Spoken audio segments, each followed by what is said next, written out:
हमने कल 7.1 के एग्जाम्पल नंबर सेकंड किया था। उसके अंदर हमने देखा था कि अगर हमें कोई ट्रांसफॉर्मेशन गिवन है तो हम उसकी मैट्रिक्स को किस तरीके से फॉर्म करेंगे। ठीक है, तो जो हमने एग्जाम्पल नंबर सेकंड किया था, ठीक है, सेम एग्जाम्पल नंबर थर्ड होगा। ठीक है, एक बात को माइंड में बिठा लो कि सिंपल सा तरीका है कि अगर हमें कोई भी ट्रांसफॉर्मेशन टी गिवन है, मान लो R³ टू R4 गिवन है, ठीक है, तो हमें क्या क्या चीज़ें चाहिए होंगी मैट्रिक्स निकालने के लिए। फर्स्ट चाहिए होगा R³ का बेसिस ऑफ R³, ठीक है। सेकंड चाहिए होगा बेसिस ऑफ R4, और थर्ड हमें क्या चाहिए, ट्रांसफॉर्मेशन किस तरीके से डिफाइन है वो चाहिए। ठीक है, ये तीन चीज़ें हमें चाहिए किसी भी ट्रांसफॉर्मेशन को मैट्रिक्स फॉर्म बनाने के लिए। ठीक है, ट्रांसफॉर्मेशन की। अब देखो हमें प्रोसेस क्या है, सभी एग्जांपल्स में सेम होगा। हम क्या करेंगे कि इसके बेसिस ऑफ R³ मान लो U1 U2 हैं, ठीक है, और ये मान लो V1 V2 यहाँ पे तीन होंगे और V3 V4 है। ठीक है, तो क्या करेंगे, U1 की इमेज निकाल लेंगे क्योंकि ट्रांसफॉर्मेशन हमें गिवन है, तो हमारे पास T ऑफ U1 आ जाएगा। U2 की इमेज निकाल लेंगे तो T ऑफ U2 आ जाएगा, और U3 की इमेज निकाल लेंगे तो T ऑफ U3 आ जाएगा। तो जो ये एलिमेंट होंगे ये किसके बनेंगे, हमारे पास R4 के। ठीक है, और हमें R4 का बेसिस पता है, तो क्या करेंगे, इन सभी एलिमेंट्स को हम इसके बेसिस के लीनियर कॉम्बिनेशन में लिख देंगे। तो जो जो हमारे पास कोफिशिएंट आएंगे, ठीक है ना, जो स्केलर्स आएंगे उसे हम क्या करेंगे, जब हम इसे इनके लीनियर कॉम्बिनेशन में लिखेंगे और जो स्केलर्स आएंगे उसे फर्स्ट कॉलम में लिखेंगे मैट्रिक्स के, इसको लिखेंगे तो सेकंड कॉलम में, इसको लिखेंगे तो थर्ड कॉलम में लिखेंगे। ठीक है, तो हमारे पास मैट्रिक्स बन जाएगी। तो यही फंडा है सारे एग्जांपल्स में। अब देखो एग्जांपल नंबर सेकंड है, find the matrix representation the transformation this given by this relative to the standard basis R² and R³। यहाँ पर हमें क्या यूज़ करना है, स्टैंडर्ड बेसिस का यूज़ करना है। तो देखो हमें ट्रांसफॉर्मेशन गिवन है, R² के बेसिस, स्टैंडर्ड बेसिस हमें पता है E1 E2 होते हैं। E1 क्या होता है, 2 टप्पल होंगे तो 1 0 और 0 1 होगा। और R³ के जब स्टैंडर्ड बेसिस की बात होगी तो 3 टप्पल होंगे E1 E2 E3, जहाँ E1 में फर्स्ट कोफिशिएंट 1 बाकी 0, सेकंड 1 बाकी 0 और थर्ड 1, लास्ट वाले 0। ठीक है, तो हमें यहाँ के बेसिस पता चल गया, यहाँ के बेसिस पता चल गया और ट्रांसफॉर्मेशन हमें गिवन है। अब मैट्रिक्स को किस तरीके से निकालेंगे, इसकी इमेज निकालेंगे इस ट्रांसफॉर्मेशन से, मीन्स T ऑफ 1 0 निकाल सकते हैं इजीली। T ऑफ 0 1 निकाल लिया, T of 1 0 and T of 0 1 हमने निकाल लिया। अब इमेज लगाने के बाद, मतलब T ऑपरेट करने के बाद ये जो एलिमेंट बने किसके बने, R³ के। तो T ऑफ 0 1 भी एलिमेंट है R³ का, और T ऑफ 0 1 और T ऑफ 1 0 दोनों के दोनों एलिमेंट किसके हैं, R³ के। और जो R³ की बेसिस थी वो ये थी, तो इन एलिमेंट्स को हम इसके लीनियर कॉम्बिनेशन में लिख सकते हैं। तो पहले हमने T ऑफ 1 0 इट मीन्स 3 2 5 को हमने इनके लीनियर कॉम्बिनेशन में लिख दिया, तो हमारे पास ये वाली चीज़ आ गई। इसी तरीके से हमने क्या किया, फिर -1 मतलब T ऑफ 0 1 -1 4 -6 को हमने इन तीनों एलिमेंट के लीनियर कॉम्बिनेशन में लिख दिया, तो हमारे पास ये वाली चीज़ आ गई। ठीक है, तो मैट्रिक्स को कैसे फॉर्म करते हैं, इसके कोफिशिएंट मतलब ये स्केलर्स को उठाएंगे और फर्स्ट कॉलम में लिख देंगे, इसके स्केलर्स को उठाएंगे तो सेकंड कॉलम में लिख देंगे, मैट्रिक्स बन गई। ठीक है ना, वही तरीका है। अब मैट्रिक्स देखो कितने क्रॉस कितने की बनी है, dimension of R³ dimension of R³ cross dimension of R²। R³ की डायमेंशन कितनी है 3, R² की डायमेंशन कितनी है 2, तो देखो 3 क्रॉस 2 की मैट्रिक्स बनेगी। ठीक है, तो अब एग्जाम्पल नंबर फर्स्ट देखो क्या है। वहाँ हमने क्या किया था कि हमारे पास ट्रांसफॉर्मेशन गिवन थी, हमने उसकी मैट्रिक्स फॉर्म की थी। अब एग्जाम्पल नंबर फर्स्ट जो है उसमें क्या हुआ है कि हमें मैट्रिक्स गिवन है, हमें क्या निकालनी है, ट्रांसफॉर्मेशन फाइंड आउट करनी है। ठीक है, देखो find the linear map T R² to R³ whose matrix is, matrix हमें गिवन है। ठीक है, बेसिस गिवन है किसके, डोमेन के भी और कोडोमेन के भी, दोनों के बेसिस गिवन है, मैट्रिक्स गिवन है। अब की बार हमें निकालनी क्या है, ट्रांसफॉर्मेशन निकालनी है।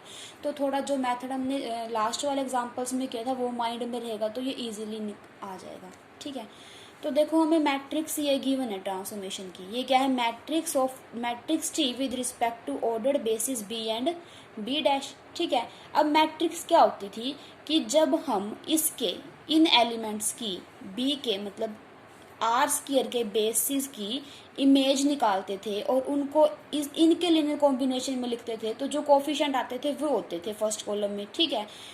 फर्स्ट कॉलम में इसके वाले होंगे और सेकंड कॉलम में इसके वाले होंगे, ठीक है ना। तो देखो टी ऑफ 1 1 ये क्या होगा, ये कब आए होंगे, ये कोफिशिएंट होंगे, मीन्स स्केलर्स होंगे ना, जब हम लीनियर कॉम्बिनेशन में लिखेंगे 1 1 की इमेज को, ठीक है।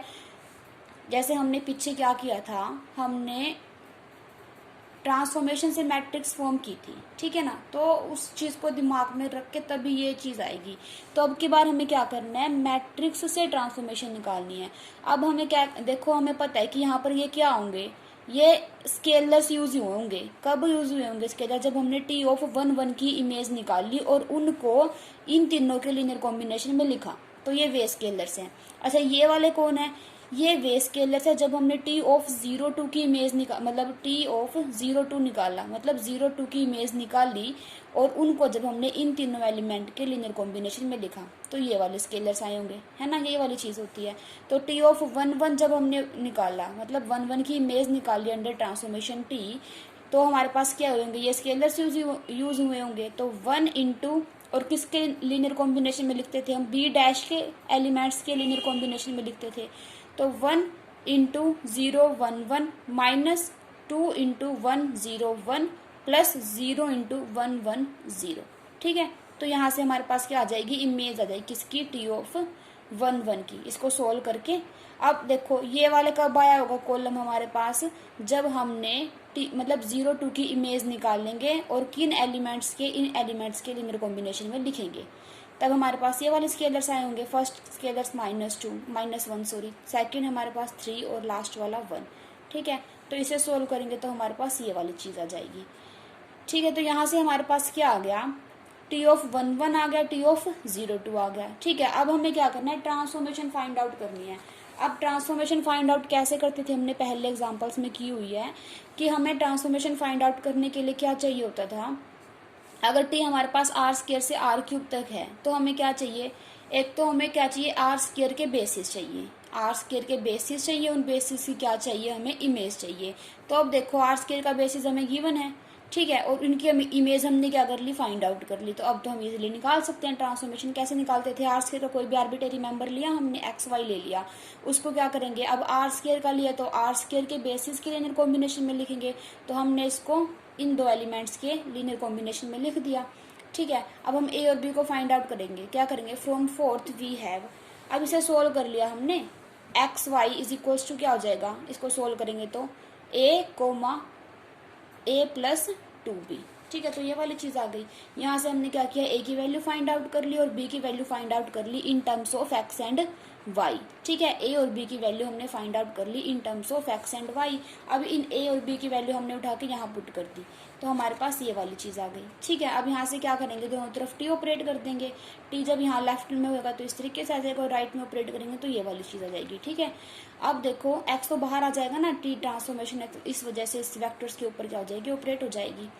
अब क्या करेंगे, इसको सोल्व करेंगे। टी ऑफ 1 1 की इमेज हमें पता है ना, 1 1 की इमेज क्या आई थी, अंडर ट्रांसफॉर्मेशन टी हमने निकाली थी, इसको पुट कर देंगे। टी ऑफ 0 2 मीन्स 0 2 की इमेज भी हमें पता है क्या है, उसको पुट कर देंगे यहाँ, ठीक है। तो हमने ये वाली चीज़ जब सोल्व करेंगे तो हमारे पास क्या आ जाएगी, ट्रांसफॉर्मेशन टी बन जाएगी और हमें यही फाइंड आउट करनी थी, ठीक है। तो यहाँ पे हमने दो चीज़ों का यूज़ किया। सबसे पहले तो हमने क्या था, मैट्रिक्स गिवन थी, हमने उसे ट्रांसफॉर्मेशन निकालनी है। तो पहले ट्रांसफॉर्मेशन के लिए जो जो सामान चाहिए हमने पहले वो इकट्ठा किया। उसके लिए हमें क्या क्या चाहिए होता है, बेसिस के डोमेन के बेसिस चाहिए होते हैं और उन बेसिस के एलिमेंट्स की इमेजेस चाहिए होती हैं। अब हमारे पास क्या था कि बेसिस तो गिवन थी डोमेन की, पर इनकी इमेजेस नहीं थी। इस मैट्रिक्स का यूज करके हमने क्या कर लिया, इन बेसिस की इमेजेस निकाल ली, ठीक है। तो यहाँ से हमारे पास इन दोनों एलिमेंट की क्या आ गई, इमेजेस आ गई। अब क्या करेंगे, अब ट्रांसफॉर्मेशन हम निकाल सकते हैं इजीली, क्योंकि हमने पहले ये वाला मेथड किया हुआ है। उसके लिए हम आर स्क्वायर मीन्स डोमेन का कोई भी आर्बिट्रेरी मेंबर लेकर चलेंगे, उसको हम इस के लीनियर कॉम्बिनेशन में लिख देंगे, ठीक है। और यहाँ से ए और बी की वैल्यू निकाल लेंगे in terms of x and y. तो इसके बाद टी ऑपरेट कर देंगे, हमें टी ऑफ 1 1 टी ऑफ 0 2 की वैल्यू पता ही है, उसको पुट करने के बाद जस्ट सोल्व करने के बाद हमारे पास क्या आ जाएगी, ट्रांसफॉर्मेशन आ जाएगी, ठीक है। तो example number first second third हमारा हो गया, ठीक है। अब फोर्थ देखते हैं। फोर्थ एग्जाम्पल क्या है, if the matrix of a linear transformation T on R cube relative to the ordered basis this is this, find the matrix of T relative to the basis B dash. ठीक है, यहाँ पर दो example है, इसको दो part मान लो। ठीक है, इसमें क्या है, कोई मैट्रिक्स है किसी लीनियर ट्रांसफॉर्मेशन की ऑन आर क्यूब, इसका मतलब है जो टी ट्रांसफॉर्मेशन है हमारे पास R cube to R cube है। ठीक है, relative to the ordered basis, हमें बेसिस गिवन है, मतलब हमें डोमेन के बेस भी गिवन है और कोडोमेन का बेस भी गिवन है, दोनों का बेसिस क्या है, डी है। उसकी हमें क्या दी हुई है, मैट्रिक्स दी हुई है। ठीक है, तो हमें क्या निकालना है, लीनियर ट्रांसफॉर्मेशन निकालनी है। अभी फर्स्ट एग्जांपल में हम यही काम करके आए हैं। तो इसमें देखो हमारे पास मैट्रिक्स ये वाली चीज गिवन है। अब क्या करेंगे कि ये मैट्रिक्स कैसे बनी होगी, मतलब जब हम इसके बेसिस के एक एक एलिमेंट की इमेज निकाल के इसके बेसिस के लीनियर कॉम्बिनेशन में लिखेंगे तो कोफिशिएंट आए होंगे ये वाले। ठीक है, तो अब देखो जैसे कि टी ऑफ जब हमने इसके ऊपर लगाई, देखो इसको ना थोड़ा इस तरीके से समझ लो ताकि ये एक ही लिखा हुआ है। हमारे पास टी ट्रांसफॉर्मेशन गिवन है R cube to R cube. ठीक है, इसका जो बेसिस है वो क्या है, 1 0 0 0 1 0 0 0 1। इसके बेसिस के अंदर कौन से एलिमेंट है, सेम, क्योंकि दोनों के बेसिस ही सेम है। ठीक है ना, क्योंकि ट्रांसफॉर्मेशन ही सेम टू सेम है ना, ऑपरेटर है, ये वाली चीज़ गिवन है। ठीक है, और हमें मैट्रिक्स दी हुई है, क्या है, 0 1 -1 1 0 -1 1 -1 0। ठीक है, ये हमें मैट्रिक्स गिवन है। अब देखो ये मैट्रिक्स कैसे हुई होगी, जब हमने इसकी इमेज निकाली, टी ऑफ 1 0 0 की इमेज निकालते हैं हम, उसकी इमेज जब मतलब लेंगे, टी ऑपरेट करेंगे इस एलिमेंट के ऊपर, तो मेंबर इसका बन जाएगा।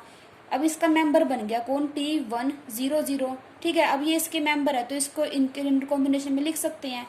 और हमें पता है मैट्रिक्स में क्या लिखते थे हम, उसके कोफिशिएंट, तो मीन्स 0 × 1 0 0 प्लस 1 × 0 1 0 प्लस -1 है ना, तो -1 × 0 0 1, ये वाली चीज़ आएगी।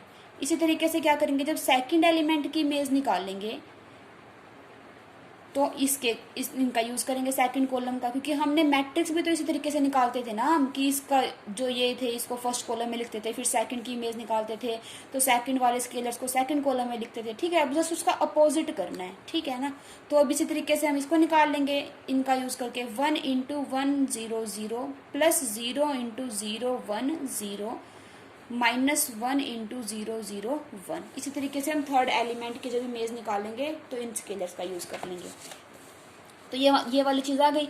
अब हमारे पास क्या आ गई, तीनों एलिमेंट की इमेजेस आ गई। तो हमारे पास अब क्या आ गया, बेसिस पता है हमें, टी को transformation R cube to R cube की बेसिस पता है और आर क्यूब के बेसिस के इमेजेस भी पता है हमें, क्योंकि टी ऑफ 1 0 0 की, टी ऑफ 0 1 0 की और टी 0 0 1 की, तीनों की इमेज हमने फाइंड आउट कर ली।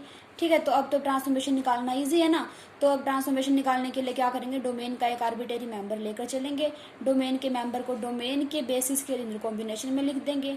ठीक है, वहां से ट्रांसफॉर्मेशन टी ऑपरेट करेंगे, ऑपरेट करने के बाद सोल्व कर देंगे, हमारे पास क्या आ जाएगी, टी ट्रांसफॉर्मेशन आ जाएगी। ठीक है, तो यहाँ से हमारे पास टी ट्रांसफॉर्मेशन आ गई। तो फर्स्ट पार्ट में हमें क्या करना था, ट्रांसफॉर्मेशन ही निकालनी थी। अब सेकंड में क्या है, find the matrix of T relative to the basis B dash. अब हमारे पास ट्रांसफॉर्मेशन तो आ गई, अब बेसिस चेंज कर दिए, उसने कहा है कि अब इस बेसिस के रिस्पेक्ट में क्या करो, उस ट्रांसफॉर्मेशन की मैट्रिक्स बना दो। ठीक है, अब हमारे पास ट्रांसफॉर्मेशन ये आई है, तो टी हमारे पास जो ट्रांसफॉर्मेशन है वो R cube to R cube है। अब यहाँ पे इसने बेसिस चेंज कर दिया, अब आर क्यूब का बेसिस कौन, बी डैश, इसका भी बेसिस कौन है, बी डैश है, और बी डैश में हमारे पास ये वाले एलिमेंट जा रहे हैं 3। ठीक है, अब हमें क्या करना है, इसकी मैट्रिक्स फाइंड आउट करनी है।